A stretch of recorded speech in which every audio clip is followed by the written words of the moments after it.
my producer, Jim Verde, put together a little piece for you. And you have to understand it is Martin Luther King Jr. Day, which is very important to a certain number of people in the population.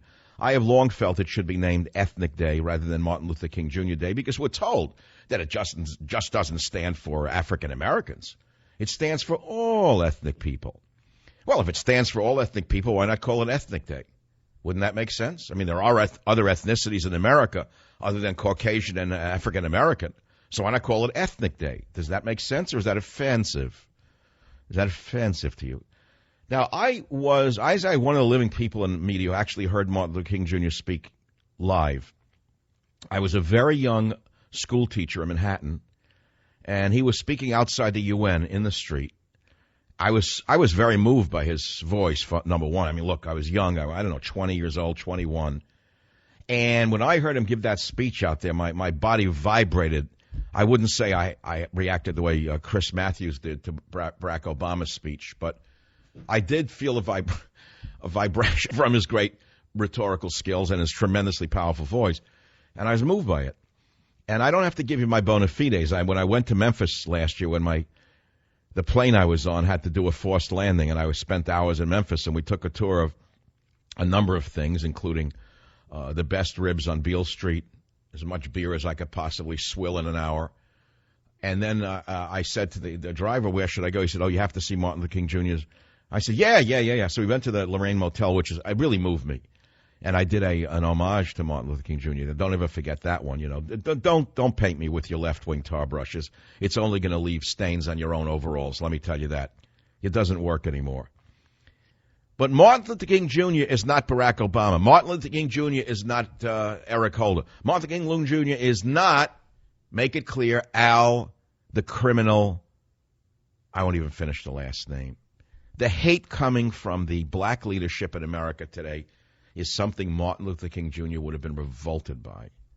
Because when he gave his I Have a Dream speech, he said he was interested in a day when little white children and black children could join together, and he was more interested in the color of, didn't he say the character of a man's soul rather than the color of his skin? Well, I challenge you to tell me the day Obama talked about the character of the skin, or Eric Holder, or whatever his name is, that cretin from MSNBC. When have they talked about anything other than color? And that's why I've said we've gone from I have a dream to I have a scheme. So listen to this now in that context in the Savage Nation. I have a dream that one day this nation will rise up and live out the true meaning of its creed.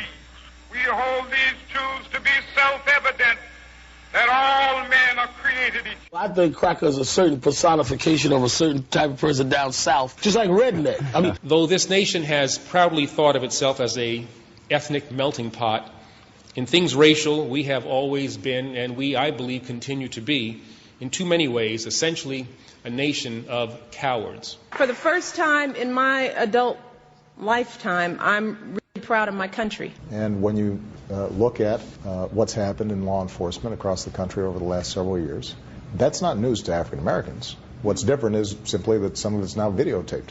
God damn America, that's in the Bible, for killing innocent people.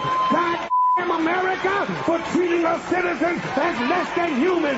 I have a dream. My poor little children will one day live in a nation where they will not be judged by the color of their skin, but by the content of their character. I have a dream. I challenge anyone listening to this program to prove to me that Eric Holder, Barack Obama, Al Sharpton, or any of the other race insiders in this country talk about the character of individuals rather than skin color. They are actually the opposite of what Martin Luther King Jr. wanted for this country. They are the sharp men. They are the men that he knew were to be avoided at all costs. And look where we are as a nation today, more divided than since the Civil Rights Movement.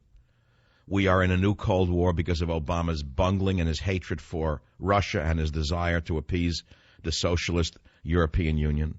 The nation may look like it's in good shape, but I don't see it that way.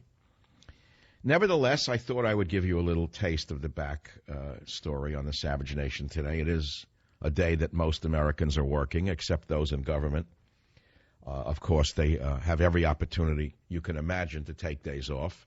But the guys who work for me, Robert Borowski, Jim Verde, Doug Lynn up in Oregon, they're all working. I'm working.